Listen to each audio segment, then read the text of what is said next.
There's one hymn especially that we want you to come to know and love. A great hymn of adoration. It's a Swedish hymn written in 1886.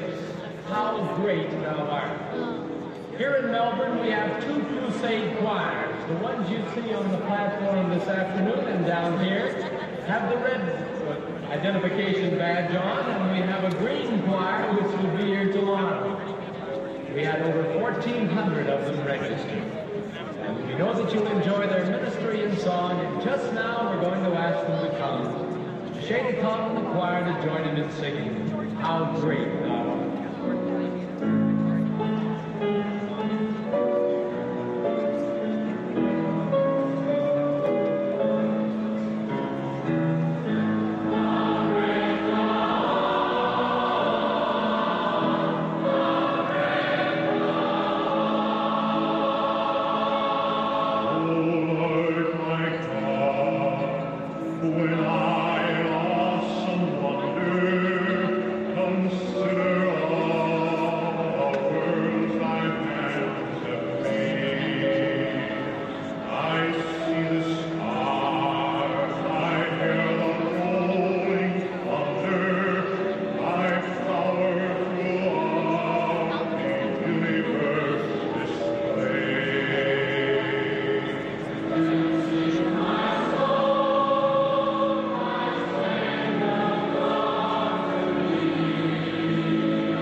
My soul.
Good afternoon.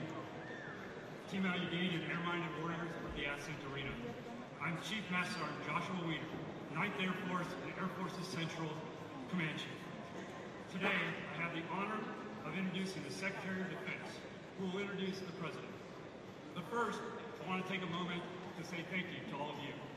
Thanks for your patience today. We know that you've been here for a long time. More importantly, thank you for what you do.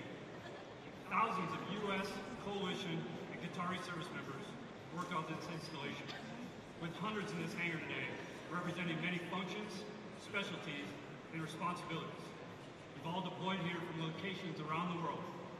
Although we've came from different locations and performed different functions, we are all united with a shared purpose of defending our personnel, our partners, and maintaining stability in the region. From the Grand Slam wing to the Ascent Chaos, from our airmen turning wrenches on the flight line to our top-notch soldiers protecting us every day, all of you have been central in our efforts to restabilize deterrence and maintain stability and security in the region. Thanks for being here today. I'm proud to be your chief, I'm proud to serve alongside you, and I'm proud to serve you. Lastly, to our Qatari hosts, a special thank you for being amazing partners, for offering this hangar as a venue, providing the food, and all the work that you put into making this a great event. And now, it's my distinct honor to introduce a leader who is also deployed to the Command Central region and is now serving all U.S. warfighters as our 29th Secretary of Defense. Please stand and give a loud Team Udeid welcome to the Secretary of Defense, Peşəkar.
And our great nation. We salute you, we thank you and your families these 6,000 or 7,000 miles away. You know, I have the distinct privilege every day of watching President Donald Trump put America first. From the Oval Office to foreign trips, every single moment he has the best interests of our warfighters in mind. He wants to ensure in every situation, in every scenario, in every conflict, we have your back. And that's his message to me.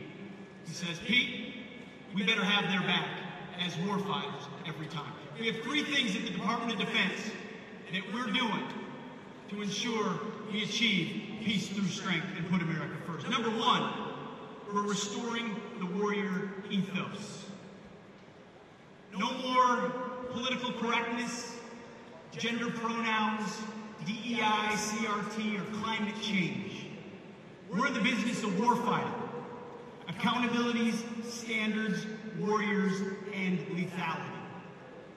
And the American people have responded. The young people of America have signed up in historic numbers, which is why you've seen recruiting skyrocket across the country in historic ways, responding to their commander-in-chief, Donald Trump. You've also seen retention in our ranks at historic numbers as well.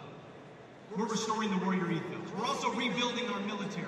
President Trump has committed $1 trillion defense budget, a historic budget unlike any before, a generational rebuilding of our capabilities. We will have the best ships, the best subs, the best planes, the best fighters, the best drones, missiles, air defense, space defense, border security, Golden Dome, you name be stronger than ever before under our Commander-in-Chief, Donald Trump. He is committed to that.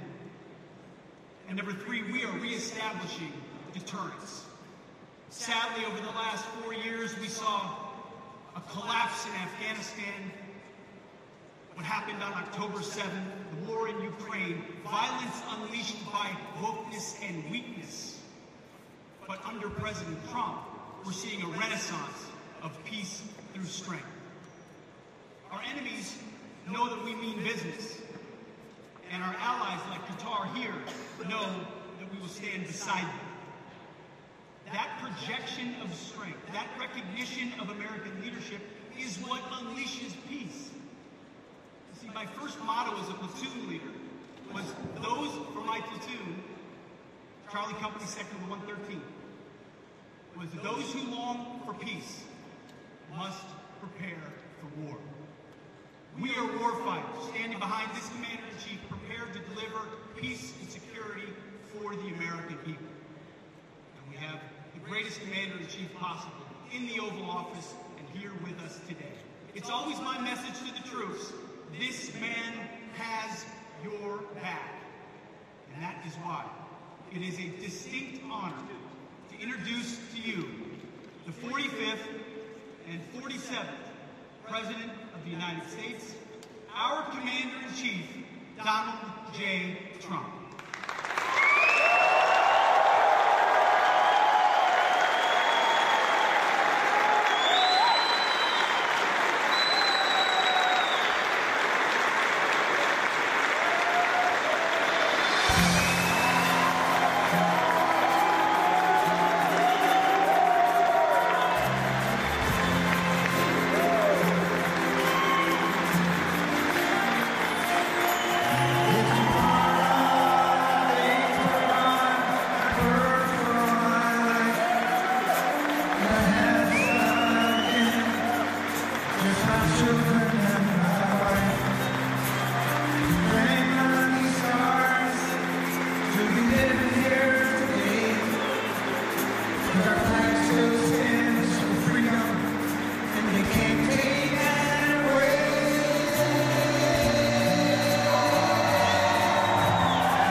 president 20 years ago, I look like you.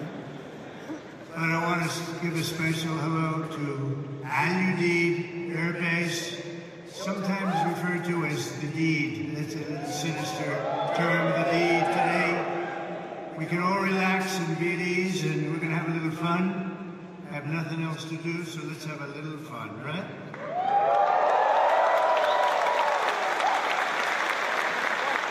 I'm thrilled to be here with the men and women who embody American strength and pride, the warriors of the United States Armed Forces.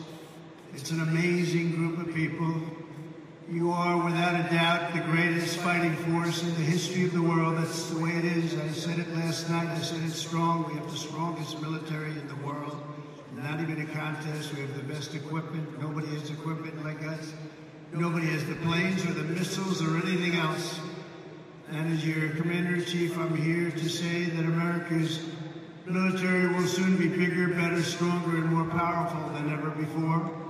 We just did a budget. The budget was the highest by far, over $1 trillion. It's a lot.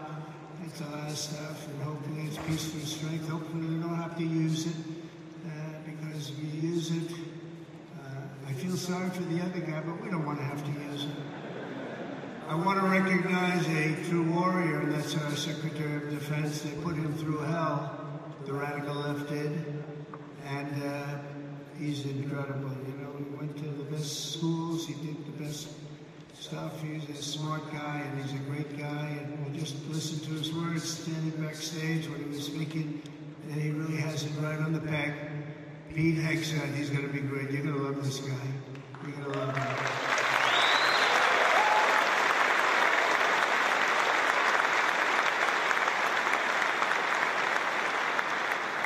And I also want to influence you to clap for a man who's a great influencer. In fact, my son, Barron, said, Dad, you got to do an interview with somebody I hadn't heard of. But my son knew very well, he knows everyone. He said, Dad, this is before the election, you know, we won in a landslide in case you hadn't known. But he said, Dad, you got to do an interview with a guy named Theo Vaughn. I said, who the hell is Theo Vaughn? He said, Dad, he's such a big guy, you got to do an interview. So he knew all the names. I didn't know the names. And where is Theo? He's around here someplace, I think. And Theo, thank you.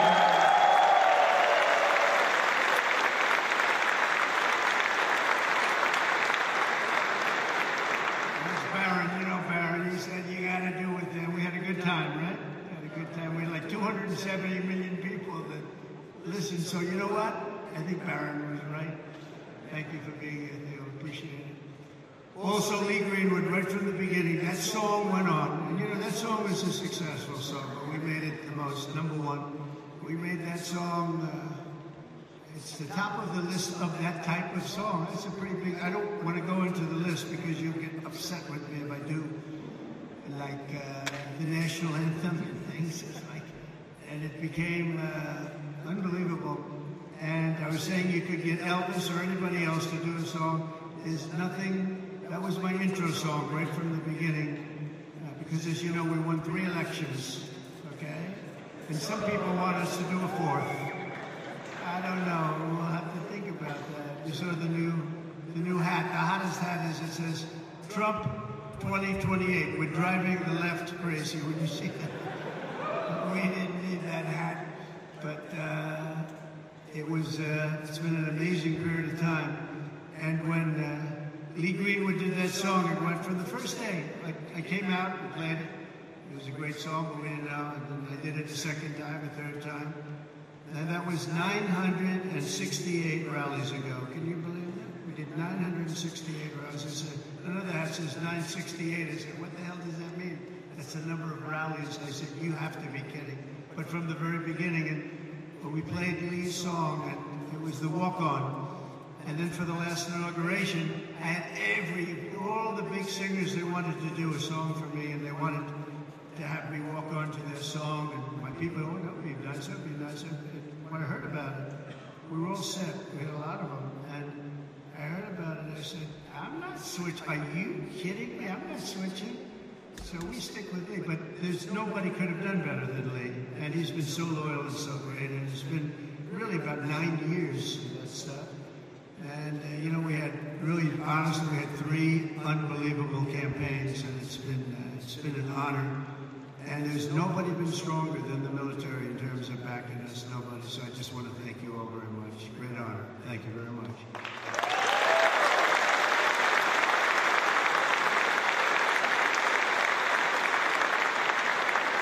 And also with us today is really a great talent, and somebody who's one of the most popular television hosts in history. Still looks young to me, but he's been doing it a long time, but he's an incredible man. He's always seems to take my side, and therefore I like him even more. But he has common sense. We talk about common sense all the time, but he's one of the biggest in the history of television, the great Sean Hannity. He's here someplace. Sean, stand up wherever you are. Thank you, Sean. Thank you, Sean. Thank you, Sean. He was a little shy for a change, I think. I've never seen that. We're also grateful to have a very excellent ambassador, Timmy Davis. Everybody loved him. Timmy Davis.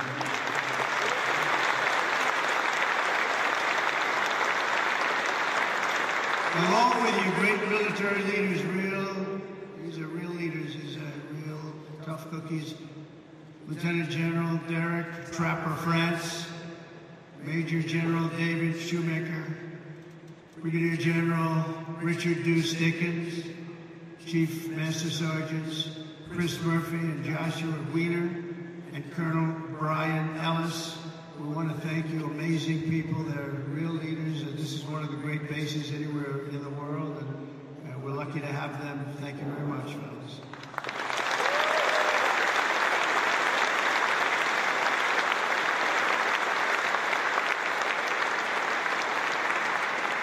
And a very special thanks as well to our partners from the Qatar Army, Armed Forces.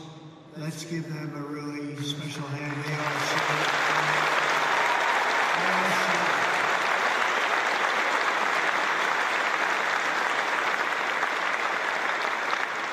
and in particular, we want to be give a little special applause to somebody that's been so good. Deputy Prime Minister and Defense Minister, Saud. Where are you, Saud? Thank you very much.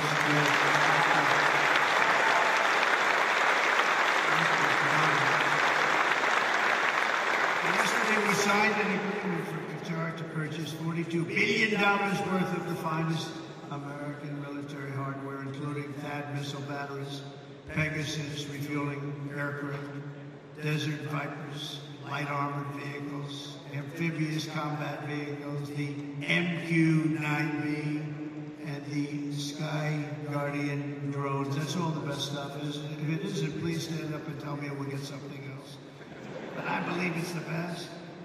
Qatar will also be investing $10 billion to support this massive base in the coming years, and there's no place like it, they say.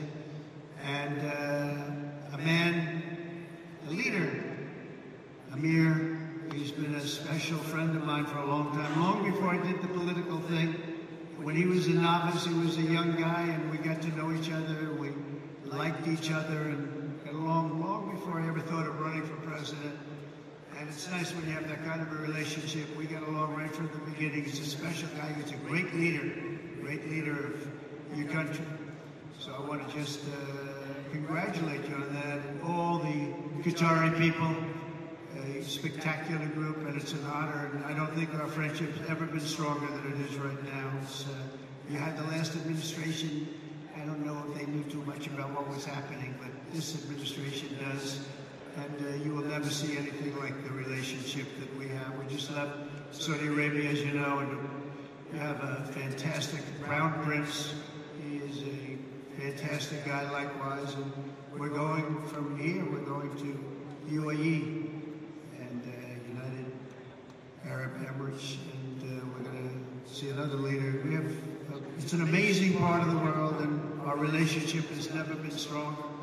And you're going to see that as time goes by, but with us it's not words. As you know, I'm in the midst of a very historic trip, visiting the key partners in the Gulf, We had just some incredible stopovers and a wonderful day. Yesterday we had the dinner, however, with His Highness the Emir, and he's going to see him in a little while. I'm going to be saying goodbye to him, but we'll be saying hello again very, very soon. No visit to the Gulf would be complete without stopping to salute the people who keep America safe, strong, and free, and the patriots of the United States Army, Navy, Space Force. I love Space Force. I have to say this by the Navy. You know, I started that and they said, that will never work. Oh, it worked. You know, we were way behind Russia and China, and now we're way, way ahead of everybody. So Space Force, I'm very happy. That was my, you know, not since the Air Force has that happened.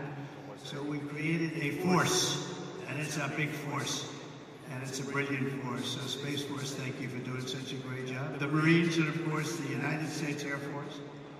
Udeid is the home of the legendary 379th Air Expeditionary Wing, known as the Grand Slam Wing.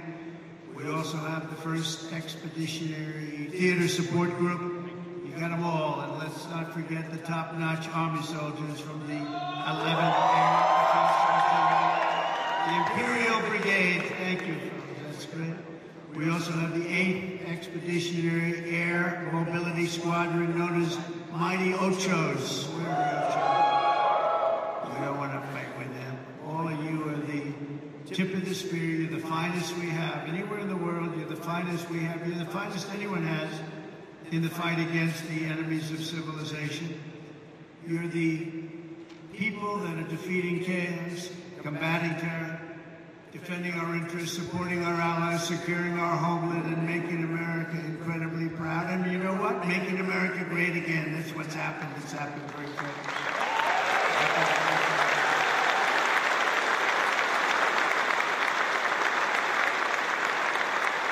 As president, my priority is to end conflicts, not start them, but I will never hesitate to wield American power if it's necessary to defend the United States of America or our partners. And this is one of our great partners right here. When we're threatened, America's military will answer our enemies without even thinking about it. We have overwhelming strength and devastating force. And we had people that didn't like to talk about that, you know? They didn't want to talk about the level of quality that we have. They didn't want to talk about anything. We're going to have a big parade this year, you know, in Washington, D.C., a real parade. And I'll tell you just a little story. A week ago, I called up a certain country, and they said, oh, we're celebrating the victory of World War II today, sir. Oh, really? I speak to one of the presidents or prime ministers or whatever. And they were so busy, oh, yes, we're celebrating the victory of World War II. And I speak to another one that they were celebrating. And the fact is, Russia was celebrating, France was celebrating. Everybody was celebrating but us. And we're the ones that won the war. We won the war.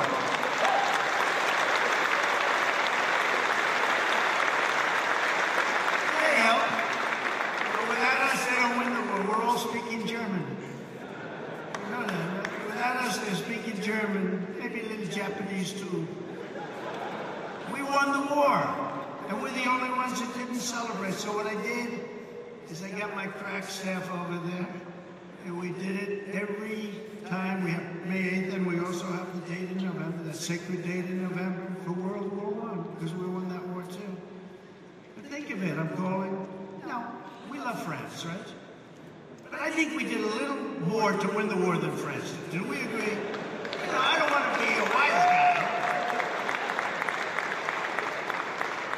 When Hitler made his speech at the Eiffel Tower, I would say that wasn't exactly ideal.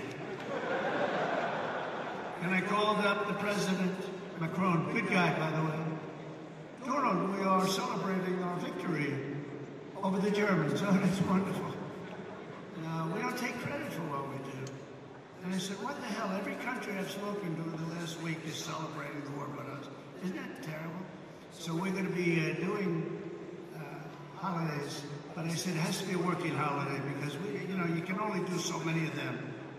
We have a lot of holidays. I'm not so sure we should have them, and you don't have to go to work. Our country has to go to work. So we're going to have a working holiday for each one of those 2 days. And we're going to be celebrating too, because we should celebrate more than anybody else. And others did help a lot, but nobody helped like us. We wouldn't have won. I mean, the fact is, not winnable without us. And now we're stronger than ever before. You know, I rebuilt the military in my first term. We had a great first term everywhere. We had the greatest economy ever, stock market up 88%, the biggest rise ever, all of that stuff. But the second term is going to be even better. We have over $10 trillion going to be invested in our country. And this little tour didn't hurt, I will tell you.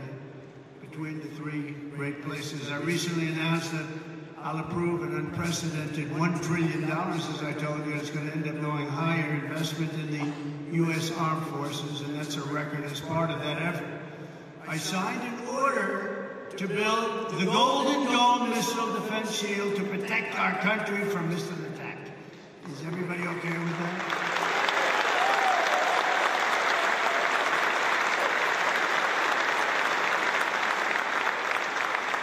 It was called the Iron Dome, but I changed it to the Golden Dome. I thought it was a little more beautiful. Maybe a little more modern or something.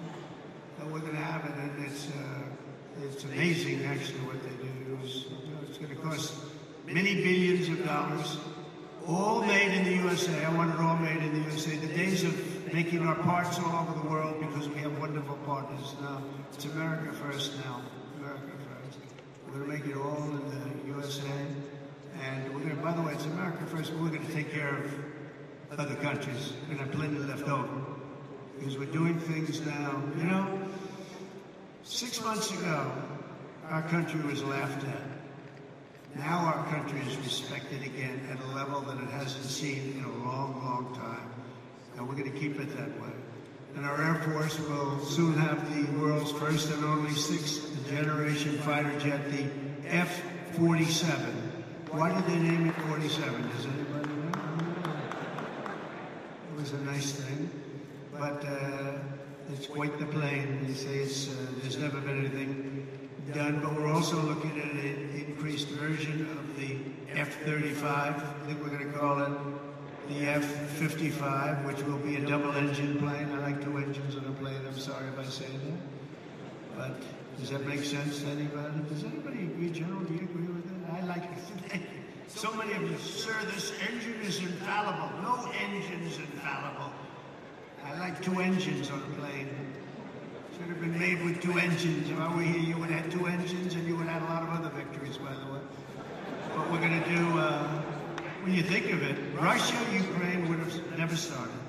October 7th, Israel would have never happened, because Iran, as you know, is broke. They were unable to fund Hamas or anything else. Wouldn't have happened. We wouldn't have had the disaster of Afghanistan, the leaving. We were getting out, but we're getting out with dignity and strength. We're going to keep Baku Air Base. We're going to give that up because it's 1 hour away from China. 1 hour. You know who occupies it now? China. The damage that administration did to this country is legendary. Allowing 21 million people through an open border where anybody could walk into the United States of America is something that will never be forgiven. Grossly incompetent and evil, bad people too, bad people. But the real strength of our military doesn't come from its fighter jets. It really comes from our people. That's you. It comes from our people. You're unbelievable people. The aptitude and all of the things you have to do what you do. You know, I look at some of those engines, and I'm a pretty smart cookie. I would tell you I'm gross. And I look at you and you take those engines apart and put them back together, blindfolded, and fix them up. It's amazing what you're able to do. And then to fly them, just incredible. You're incredible. You're a very special group of people. And that's why my 2026 budget includes across the board. Maybe you don't want it. Look, for the good of the country, you don't have to take it. Pay raises for each and every one of you, substantial pay raises.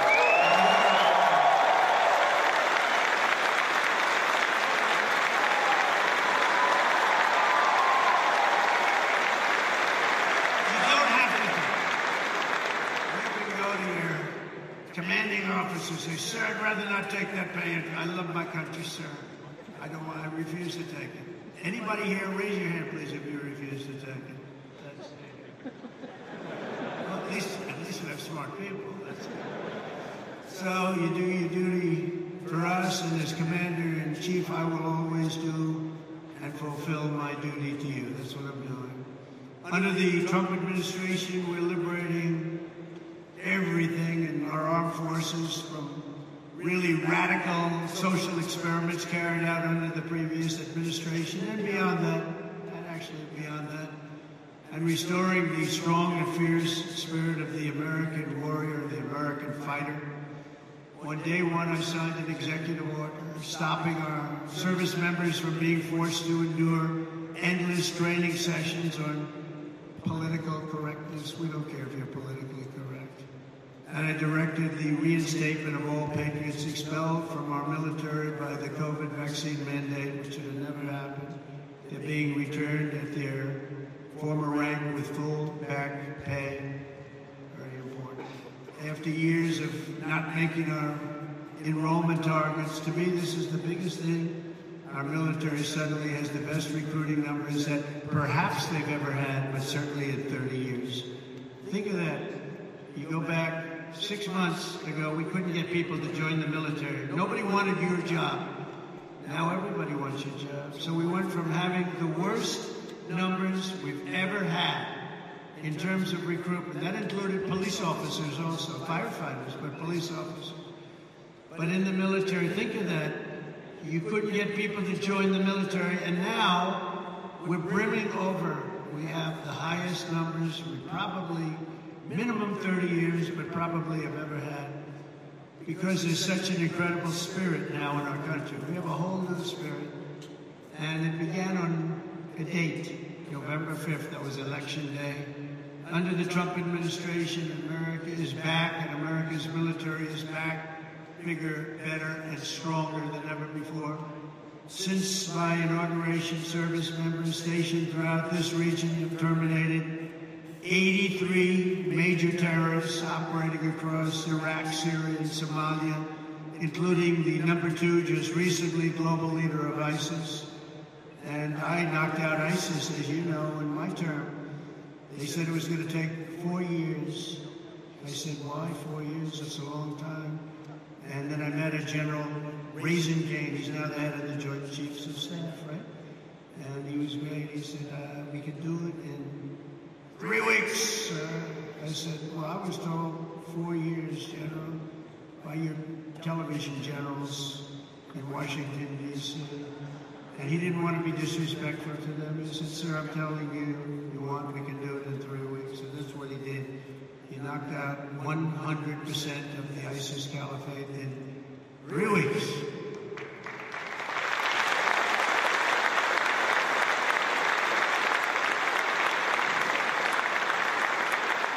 Should I tell you a little long, boring story about that?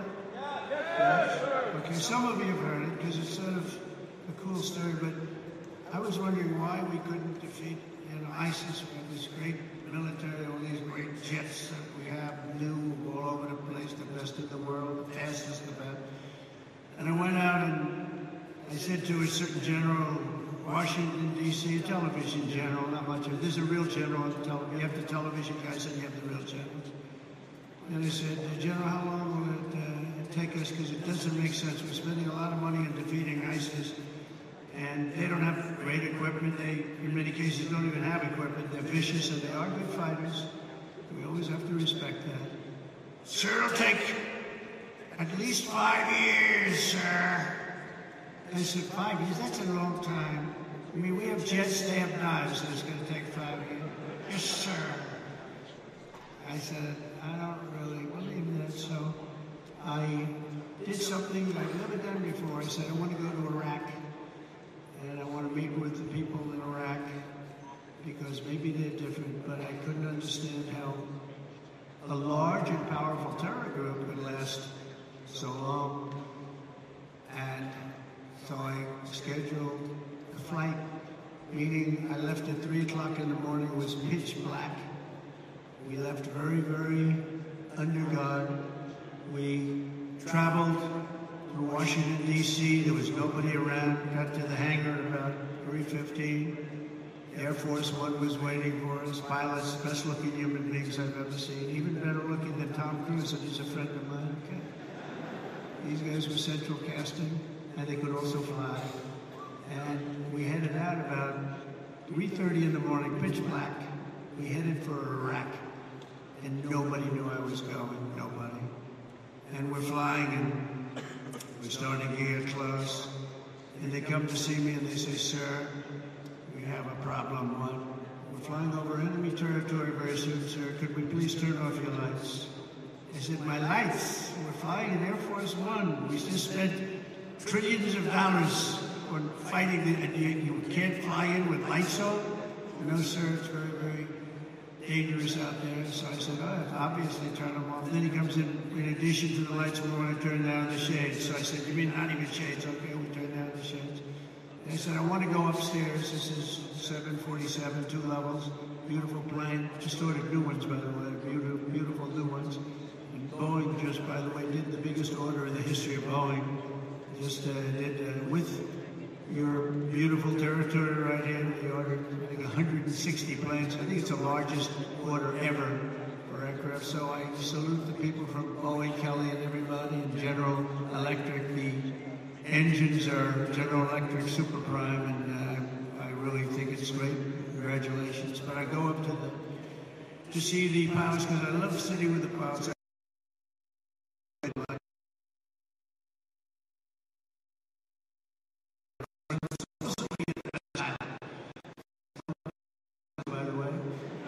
Seems to be, I have no complaints. We land, it's like always landing on glass. I've had pilots where when you land,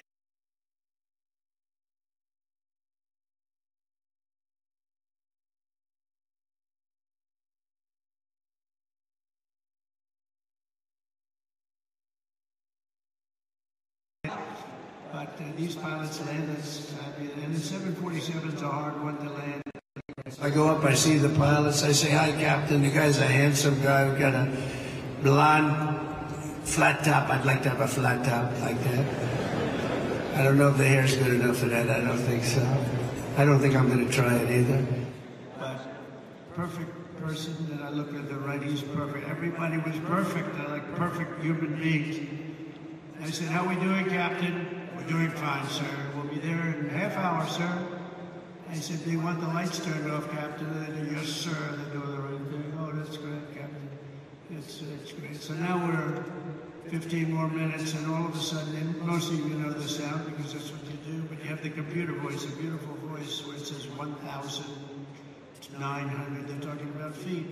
So when you're in the big planes and sophisticated planes, the voice comes on, and I'm sitting back there watching them fly it beautifully, and I'm still not 100% happy with the statement that he agrees that the lights should be turned off. I would have preferred that he said, "No, there's no problem." But that's not what he said. So we're going through, it goes 1,900, 800, 700. Talking about feet. Now 700 is getting pretty close to the ground. I don't see a thing. There's no lights, there's no runway, and I've done this a lot, and I always see the runway in the distance. I have fairly good eyes. I'd say for my age, extremely good eyes. And I don't see a runway. 600, 500. Captain, are we okay? "Yes, sir. We'll be landing in just a few minutes, sir." 400. "Captain, are we okay? I don't see a runway up there, Captain." "Oh, we're fine, sir. No problem, sir." 300, 200. I'm saying, "Captain, you sure we're okay here?" And he said, "We're fine, sir." And then, boom, it just lands that thing so beautifully, and I see they had no light, they had no nothing. I don't know how the hell they do it, okay? All I know is we landed like, and to him it was routine. And I'm trying to pretend I'm cool as a cucumber, you know? I mean, it has to be cool as a cucumber. And I'm like, you know, I'm like, I'm not happy. But after we land, I actually went to my people and I said, "I want to ask you a question." I did a very brave thing just there. Is the president allowed to designate himself for the Congressional Medal of Honor? And they said, sir, honestly, that wouldn't be good. I said, okay. So anyway, we get my kid. You know, I have to say I kid because the fake news is back there, and they'll actually, no, it's not. And they'll say that the president wanted to give himself the Congressional Medal of Honor, and he was talked out of it by his staff. So anyway, so I get the door open, we have a platform. I see down, I look down, and I see these are all specimens, just like you guys are all perfect people. And I'm seeing a couple of generals, a couple of staff sergeants, drill sergeants, but everybody's like from a movie. And I walk out of the plane and meet the first gentleman. And I said, what's your name? He said, Kane, sir, my name is Kane. And I said, hello, Kane, what's your first name? Well, they call me Raisin. I said, wait a minute, Raisin, you mean like Raisin Kane? Yes, sir, that's what they call me. General, I love you. You're the guy I'm looking for, General. You're the guy I'm looking for. So it's Raisin Kane. It's Daniel Kane, but Raisin Kane, they call him. Then I met another general, I met a colonel, I met a sergeant. We all, they said, sir, would you like to rest? He said, what do you mean rest? I've been resting in the plane. I don't want to rest. What do I have to rest for?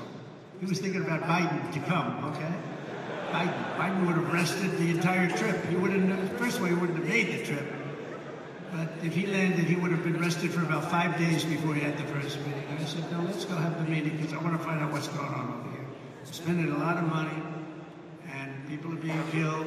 I want to find out why it's taking so long. So let's go right away. So we went to almost like just a very secure room that was in the form of a boardroom. Very professional, however. It was very highly sophisticated with the equipment. Best you can buy. We have the best you can buy all the time. But I went into the room and I said, General, so they tell me in Washington it would take 4 to 5 years to defeat ISIS. And I want to know from you, is that true? Is that, no, sir. But it's not my place to say, sir, because they are the ones that call the shots. I said, well, if you disagree, it's not the military way, so you have to listen to them. That's the chain of command. I said, oh, that's great. I'm not sure I like that system. But how long do you think it would take you if I gave you total authority to go and knock the hell out of them? So it would take approximately 3 weeks. I say, say it again, General. I was told 5 years. Sir, it'll take 3 weeks and you'll have time left over. I said, you gotta be kidding me. Where the hell have you been? And then I sort of was really in disbelief because I said, you know, I've been here for so long, we've been fighting it. How long will we fight him? 18 years or something? And here's a guy telling me 3 weeks. So I said, General, how do you do it in 3 weeks? He says, well, sir, I don't like saying this because I do have people in Washington, but I'm going to say it. We have portable stations, we have portable runways, we have runways all over the place, we have other bases, and we're being forced to fight them from a very far away distant base, which is right here. And by the time we get there, we have to come back because there's no fuel. And we're way too far away, sir. And they're over here, and he shows me a map. And we're over here, and we're all the way here, sir. And I said, why didn't they use the other bases? Well, they didn't want to disturb the country where those bases were located. I said, we give those countries billions of dollars. We can disturb them a little bit. They wouldn't know what we're doing anyway. Are they going to know where the planes are going? Not really, sir. I said, so what would you do different? He said, well, sir, I'd start from here, and he went through a whole thing. And I'd hit him from the left, I'd hit him from the right, I'd hit him from underneath, I'd hit him from the top. I'd hit him from every angle, sir, and hit him so hard and so fast they wouldn't know what the hell is happening. He said, and you think you can do that in 3 weeks? Yes, sir, we're going to have time left over. And I said, let me think about it, General. I went back to Washington, and I spoke to a couple of people, and they said, I don't think so, sir. I think we're talking about years of fighting. And then I called the General. I said, so, General, you still think you can do it in 3 weeks? And a lot of people think you can't even come close to that, sir. We'll have time left over. I said, go to it, General. Go to it. Thank you, sir.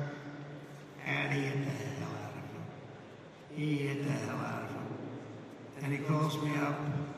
Sir, we have, out of these people. And if you want, I can finish it off right now, sir.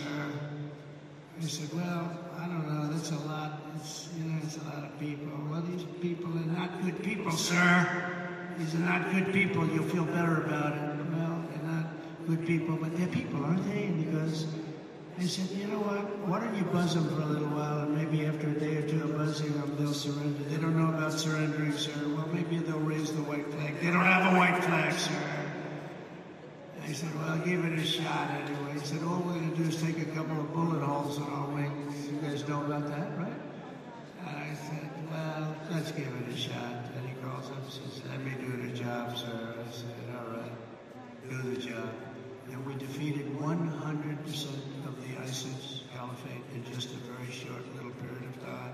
Totally different from what I was told in Washington, D.C. by a bunch of frickin' losers. Losers. And that's the beginning. And I took that general and made him the head of the Joint Chiefs of Staff, as I told you.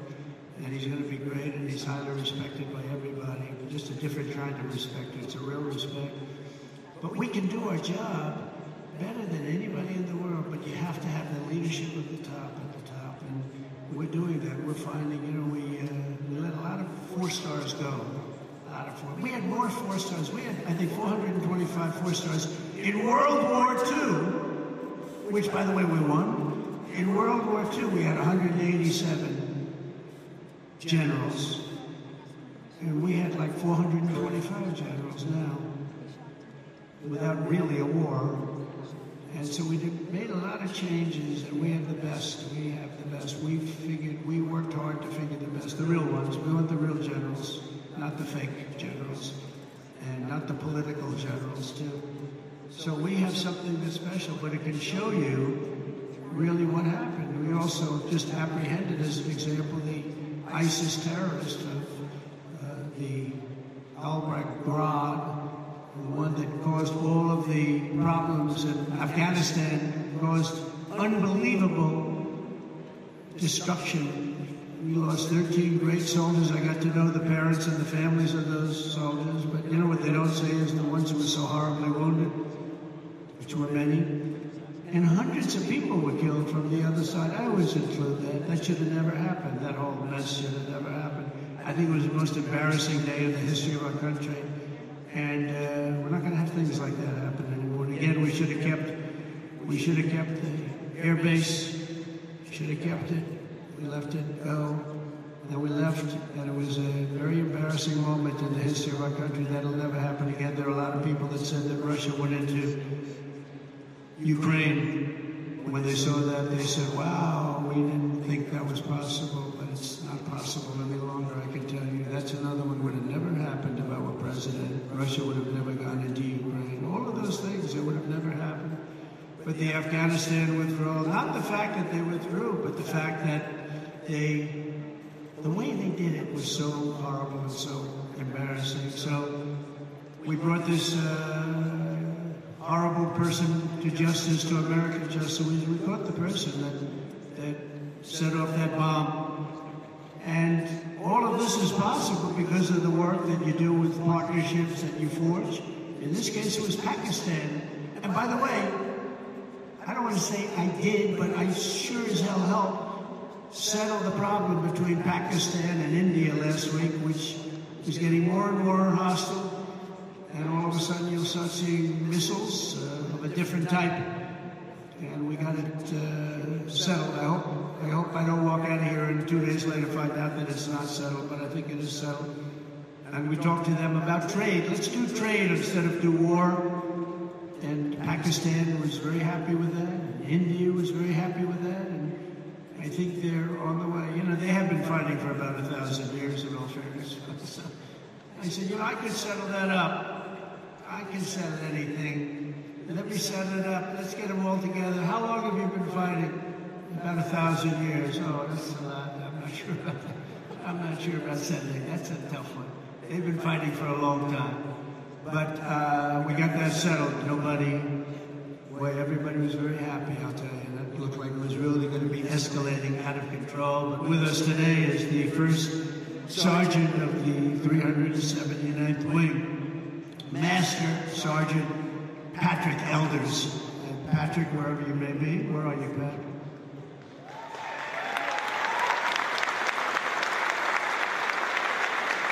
Handsome guy. I'm looking at him from here, and it says after having served 22 years, he's a lot.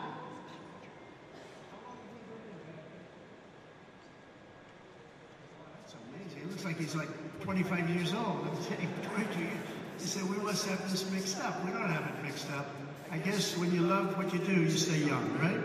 And he loves what he does, no doubt about it. But having served over 22 years in the Air Force, he's one of his, right now, this is his 6th deployment. But this time it's a little different because his stepson, Airman First Class Ashton Inman, is on his own first ever deployment nearby in Kuwait, right now in Kuwait, which is really incredible. Master Sergeant Elders is proud that 2 generations of his family are now serving the same mission in the same theater, protecting the same great American flag. So say hello to him.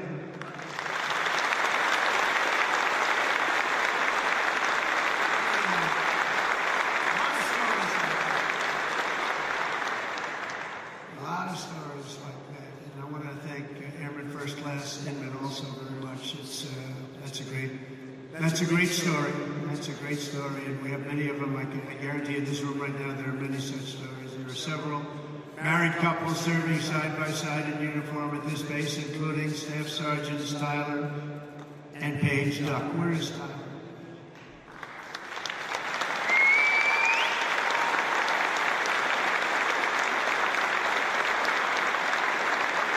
For years, they grew their relationship while Paige was deployed in the UK and Tyler was halfway around the world at Joint Base Elmendorf, Richardson in Alaska, conquering a 14-hour time difference. That's a lot of time difference. And now they're together at Udeid, and it's really great. So Staff Sergeants, congratulations. It's fantastic. The American people never forget that our service members and their families make incredible sacrifices each and every day so that all Americans can be safe and be free, and we love our amazing military families. Our military families are as good as you can get. The men and women here today are part of a noble tradition of service that has been passed down from one generation of Americans to the next, and your spirit and courage and sacrifice has always been there when we needed you the most. You're always there when we need you the most. With us today is Master Sergeant Michael Schlow, who happens to be from a small town in a place called Butler, Pennsylvania. Has anybody heard of Butler, Pennsylvania? Michael's a member of the Air Force Reserve as well as Butler County Corrections Officer. And last July 13th, he attended the rally where an assassin tried to take my life. He gave it a shot. Not good. That was someday. As soon as the shots were fired, Michael raced to direct law enforcement toward the sniper's perch, then worked to evacuate the rest of the crowd in a very safe manner. But Master Sergeant Schlow would be the first to tell you who the real hero was that day. He personally knew and really liked veteran firefighter, also a veteran of the military, great veteran of the military, who laid down his life for his country, really laid down his life for his country. His whole life was about his country. Corey Comparator, and he's become somewhat of a legend, I will tell you. He took a hard shot. He took a hard shot guarding his family. Master Sergeant Schlow, your commitment represents the very best in America. Thank you for your incredible service that day and forever, because that day was a horrible day, but you acted with incredible bravery. We've got reports about what you did. It was really amazing, and I personally appreciate it. It was a rough day. We don't want to have days like that. But Corey was an incredible guy, lost his life, guarding his wife and children. Every American warrior here today inherits a legacy of exceptional patriots who have defended our freedom for nearly 250 years. You carry on the glorious tradition of the heroes of Lexington and Concord, Gettysburg and Belleau Wood, Normandy and Midway. You embodied the spirit of the soldiers who hoisted the flag over Fort McHenry and the Marines who planted the stars and stripes on the summit to Iwo Jima. That was a rough attack. You carry forward the mission of generations of Americans before you who marched through halls of gunfire, trekked over rugged mountains, stormed across scorching deserts, sailed through hostile waters, conquered unknown dangers, and poured out their blood and guts in battlefields all over the world. The military is incredible.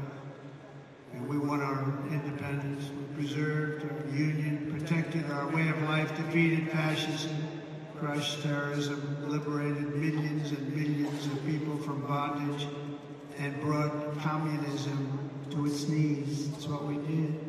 And now we're going to defend America from all enemies, overcome all obstacles and dangers, and as one nation we're going to build a future of peace and prosperity for generations to come. Together we will stand strong, we will stand proud, we will live free, and we will fight, fight, fight, and win, win, win.